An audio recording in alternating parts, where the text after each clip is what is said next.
Welcome to How Hard Could It Be, where I make a YouTube video then go through some of the challenges in the process.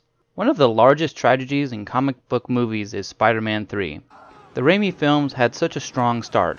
Spider-Man 1 introduced us to the character, Willem Dafoe then chewed the scenery and stole the show in almost every scene, and it all ended with a tragedy that would spill over into the next movie.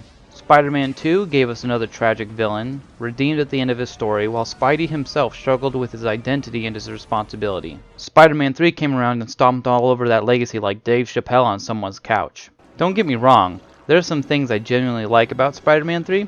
It has some great cost of admission moments, and I want to explore a different idea and some different themes in this sequel rewrite. The beginning is pretty simple.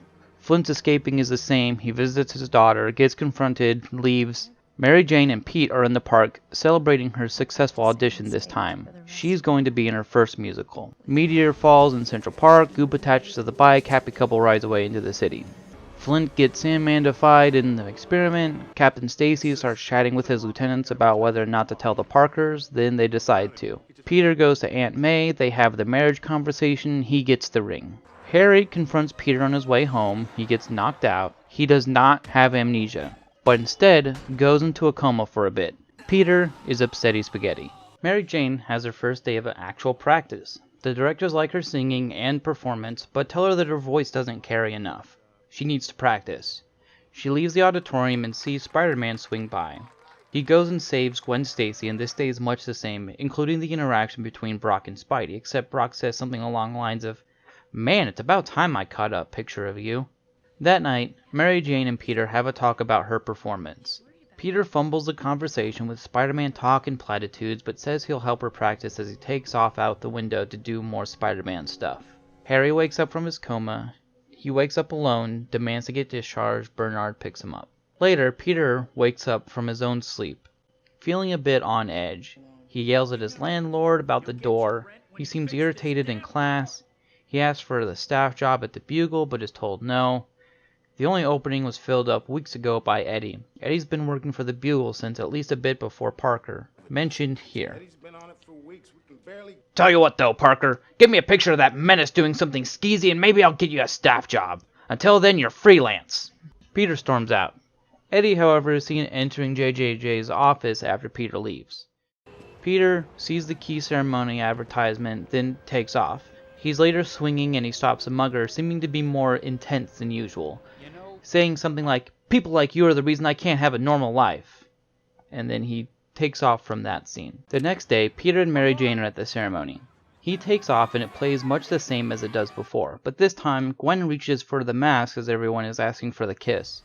Peter seems to freeze up and then the sand comes sweeping through. "That's my cue, sorry," Spider-Man says and takes that chance to take off.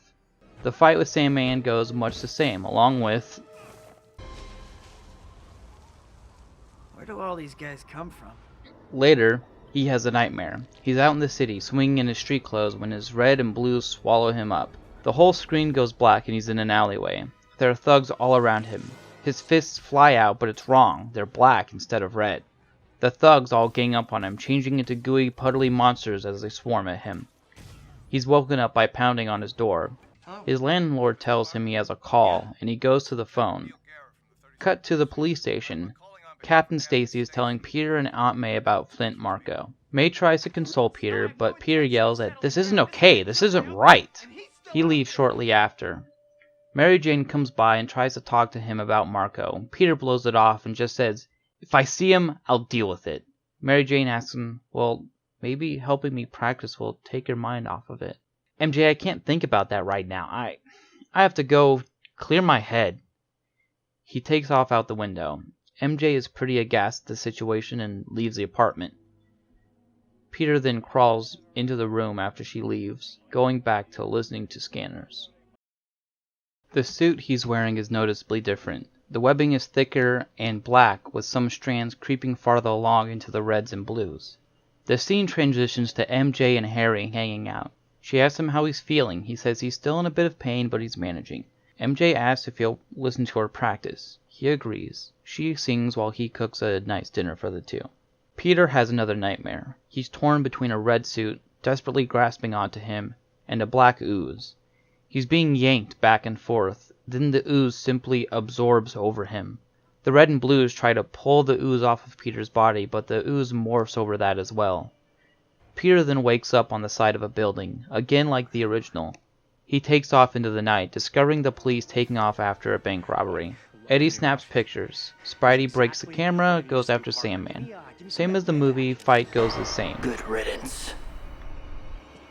The next day cuts to Peter in his apartment. He's sitting in his room listening to the police scanners. Ditkovich knocks on his door and tells him he has a call. Peter tells him to say he's not there. But it's Mary Jane. I'm not here, I'm busy. Okay. Then he relays the message. Peter shows up at the Bugle later that day, looking pretty disheveled. Sees a picture from Brock and nearly loses it. He's much angrier this time around, to the point where he rears back a fist to hit Brock, but he takes off out of the building. Peter becomes a little worried about the suit, and winds up taking a piece to Doc Connors. He's much more defensive about the symbiote, instead of playing it off as no big deal. We also get another scene of MJ and Harry practicing. Peter goes back to the Bugle, outs Eddie as a fraud, gets the staff job, pretty much the same as the original. He doesn't seem happy about it though, instead arrogantly saying that he should have gotten it in the first place.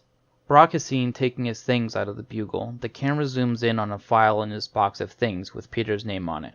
We see Flint standing in front of the apartment again. He sees his ex pacing back and forth in silhouette. Her hands are going wild. He stands his way up to the fire escape and sees that his daughter is gone. He steps into the room, frantically looking around. He calls out and his wife enters the room. She's gone. I don't know where she is. I went to work and she's just gone. It's okay. I'll find her. I'll find our baby girl. Sandman sifts out of the window, much to his wife's horror, who mutters, Oh my God, Flint, what have you become? Flint turns around and says, I don't know, before letting himself slip through the grating and into the alleyway. A shadowy figure calls out for him to stop. Flint rises up and looks at the figure. You want your kid, right? Sandman is already forming a huge fist to pound the stranger with. You'll do something for me then. See this woman? Here's her address. I want you to kidnap her. Why? I want her nephew to suffer. You want to rob banks without Spider-Man's interference? Well, the two are linked. You get the spider, I get to make the photographer suffer. Win-win. Maybe I'll even throw some cash away. I'll see you when you're done. Spider-Man is obsessing over the scanners again, pacing in his room. I need to know he's gone. The first mention of Sand sends him right out the window, but the broadcast continues. Sanderson Marketing, disgruntled employee, and it trails off. The phone rings in the background. Ditkovich can be heard answering. He knocks on the door, calls out, then he can be heard saying that Peter isn't here. This is a perfect spot to put in some Spider-Man fighting street crime, with him being too rough. We get another scene of Harry and MJ talking. She's airing how Peter said he'd help her practice. She hasn't seen him in days. Harry says he's sure Pete will come out of it. Here, let's go over these lines again. Aunt May is preparing tea for herself when her window slides open. She turns and gasps in fear, but Sane is already covering her mouth. I don't want to hurt you. I just need to save my daughter. I'm sorry. He swoops her out of the room and into the night. Peter comes home and MJ is already in the room. Peter, where have you been? He's out there, MJ. He's still out there. He's got to be. Peter, I need you to stop and listen, Harry and I. Harry, is he... Somebody took Aunt May. Took her? What do you mean, took her? Her caretakers couldn't get her to answer the door. They went in expecting the worst. The doors were locked, but the window was open. She wasn't inside. There was no one there. They couldn't reach you, so they called me, Peter. I can't do this, MJ. He already took my uncle from me. He can't take my aunt, too. He runs and jumps out the window, screaming, I won't let him. MJ sits on the bed and holds her head in her hands. Peter swings onto Harry's balcony. Harry is pouring himself a drink just like in the movie, but the conversation is really different. Pete, nice suit. I haven't seen you around. Finally coming to give your best friend a visit after putting him in a coma? Cut the crap, Harry. Where is she? My aunt. Only 2 people know who I am, and Aunt May is gone. You're the only person who could be responsible for this. Pete, even I'm not low enough to attack Aunt May. Your father certainly was. You seem intent to follow in his footsteps, so what else am I supposed to think? I'm not you, Petey. Peter swings at Harry, but the punch goes wild. They scuffle for a bit, but it's clear Harry seems to have the upper hand. You're off your game, Pete. You're weak. Your relationship is falling apart, can't find your aunt, and now you can barely land a punch on me. Where is she? Pete punches Harry into his lap. He gets up, coughs a bit of blood, and grins. Telling you, Pete, ain't me. Maybe one of the other skeletons in your closet got to her. Who else has family that you killed? Who else's lives have you ruined? Did Otto have a kid you didn't know about when you killed him? Maybe one of those thugs you put into the hospital. I hear you're breaking bones left and right these days. Dark path, buddy.